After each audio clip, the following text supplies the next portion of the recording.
መንግስቱ ለወልደ እግዚአብሔር መንግስቱ ወጽድቆም ዛወፈን የዋፈይ ኮከ መንግሥተ ሰማያት ቀርባለችና ንስሐ ግቡ። ባርክ እግዚኦ ነገረ ዘወንጌለ ሉቃስ ረዱ ሐዋርያው ለክብረ መንግስቱ ወጥረን ስዳይ ምድርታ የጌታችን የመድኃኒታችን ኢየሱስ ክርስቶስ ረዱና ደቀ መዝሙሩ ከሚሆን ቅዱስ ሉቃስ የጻፈው የጌታችን የመድኃኒታችን ኢየሱስ ክርስቶስ ቃል ነው። የሉቃስ ወንጌል ምዕራፍ 2 ከቁጥር 42 እስከ ፍጻሜ ወአመኮነ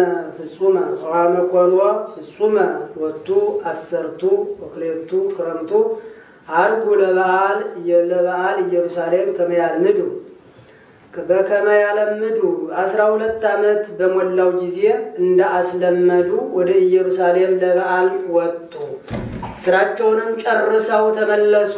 ሕፃኑ ጌታ ኢየሱስ ግን በኢየሩሳሌም ቀርቶ ነበር። ዮሴፍም እናቱም አላወቁም ነበረ። በመንገድም ከሰዎች ጋር ያለ መስሏቸው ነበረ። ከደረሱም በኋላ ዕለቱን ከዘመዶቹ ከሚያውቁትም ዘንድ ፈለጉት፣ አላገኙትም። ባላገኙትም ጊዜ እየፈለጉት ወደ ኢየሩሳሌም ተመለሱ። ከዚያም በኋላ በሦስተኛው ቀን በምኩራብ በሊቃውንት መካከል ተቀምጦ ሲሰማቸው ሲጠይቃቸው አገኙት። የሰሙትም ሁሉ አስተዋይነቱን አመላለሱን ያደንቁ ነበር። ባዩትም ጊዜ ደነገጡ። እናቱም ልጄ ለምን እንዲያደረግከን? እነሆ እኔም አባትህም ስንፈልግ ደከምን አለችው። እርሱም ለምን ትፈልጉኛላችሁ? በአባቴ ቤት ልኖር እንደሚገባኝ አላወቃችሁምን? አላቸው። እነርሱ ግን የነገራቸውን ቃሉን አላስተዋሉም። ከእነርሱም ጋር ወደ ናዝሬት ሄደ፣ ወረደ፣ ይታዘዝላቸው ነበረ።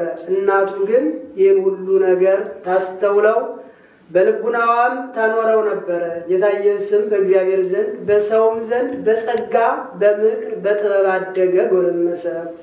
ከኦሪትና ከነቢያት አንዲት ቃል ከምትወድቅ ይልቅ የሰማይና የምድር ማለፍ ይቀላል አለ ጌታ።